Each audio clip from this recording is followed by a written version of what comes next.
الله أكبر الله أكبر الله أكبر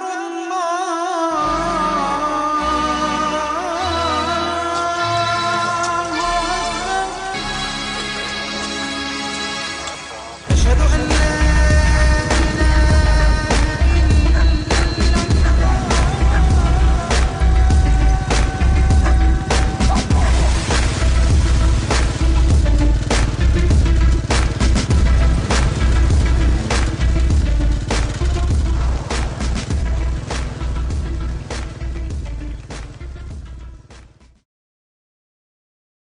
honest, most of my cousins, when I went to Nigeria and I told them what I like to do and what I'm into, they kind of don't understand it. They're like, but why? That's the question. They're like, but why? But Ahmed, like, why do you want to roll on the floor with another man? And it's not something registering in my brain. So, like, for them, yeah, they don't understand it. But even I was ignorant. I was like, oh, they don't have gyms, they don't have things like this. So yeah, and then like my friend told me they have kickboxing in like south of Nigeria. They said they got kickboxing. They said that I think someone said they do kickboxing in the national stadium, I think. So don't quote me on that. I got told by a guy called Roland, and he old. So I don't know. But yeah, like, so in Nigeria, not necessarily any fight styles that I know of. I know they do a bit of boxing, so boxing they understand, but I can't explain to them what MMA is because it's just not something they're gonna get. They're gonna say, so you couldn't say, is it boxing? No, it's not boxing, but it's light boxing. Okay, so do you punch? And then once I told them you can do anything else, the next question is, so you can bite and you can headbutt? Oh, that's it. No, I didn't say you can bite and you can headbutt, but it's long to explain, so I don't even try. I told them I box. They're like, yeah, Anthony Joshua. I said, yeah. So can you beat him up? Yeah, no problem. One beat production.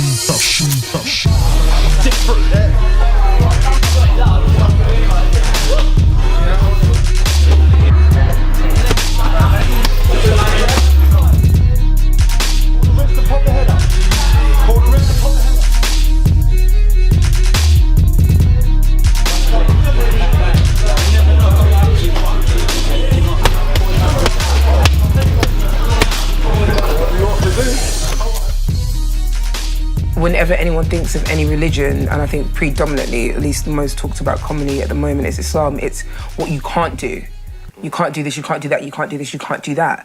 And everyone looks at things and answers and questions as if it's so black and white, where it's not that. And I think when you focus on what you can't do, you're missing everything you can do and everything that you're granted to do and everything that's kind of praised or welcomed.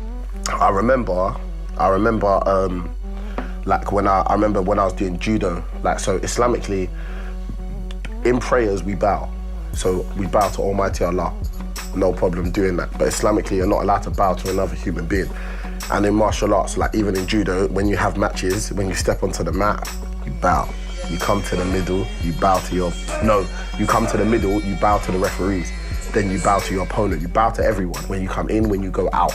I had to argue with the referee to tell them I'm not bowing. Do you see what I'm saying? Because Islamically, that, like, I'm not gonna throw away my whole belief system and everything just because you've got a rule system for a sport. Do you see what I'm saying? This is not life, yeah? Like, my religion is how I live my life. This is a sport that I'm choosing to do for fun. So I can't throw my religion out the thing. So that was a big thing where I felt like I had a bit of friction. I had a little bit of friction. Shouts to my coach Boris Kibrick, who was able to kind of speak to the referees, and he had a good relationship with them to explain to them why I was doing that. It wasn't out of disrespect. It was just that, so they allowed me to kind of like nod. They allowed me to nod, step onto the mat, nod, step onto something else, nod, step onto something else, nod. I don't actually need to go all the way down and bow, which I was trying to avoid. So sometimes there's some clashes. It's not normal. Like even in Muay Thai, in Muay Thai, I think because of it stems from like Buddhism.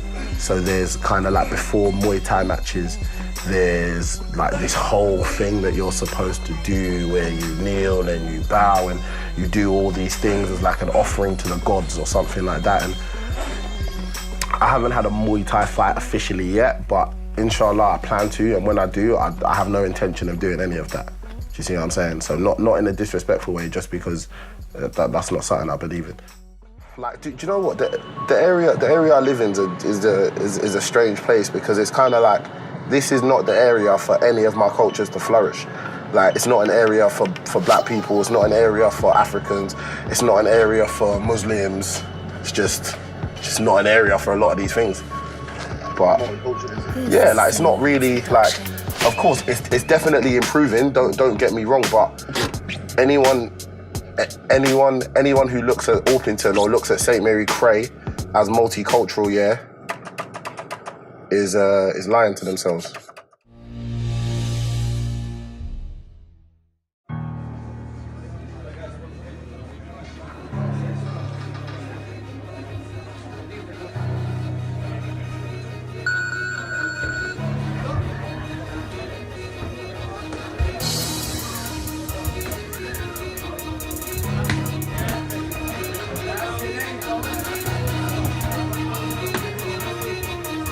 This is a Line Prime Beat production.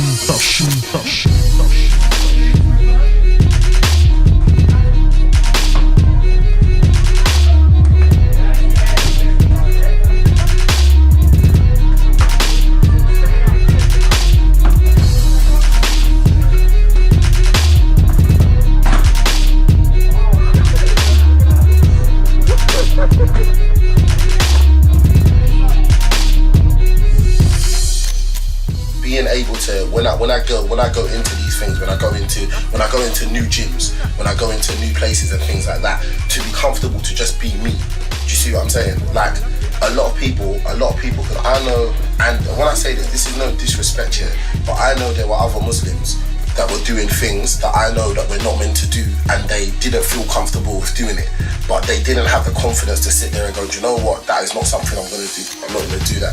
And I feel like the way like my sister kind of brought me up to be, like, my sister, she kind of, she gassed me, you know. she gassed me, you know. So when people are, why are you so gassed? Like, why are you so gassed? It's actually her fault. It's not actually my fault. So she kind of just spoke to me when I was younger and was like, look, being you is sick, you know. Like, you as a person, you're sick. You're a good-looking dude. You're this, all of these things. So whatever anyone else tells you, know within yourself that you're sick. You're amazing.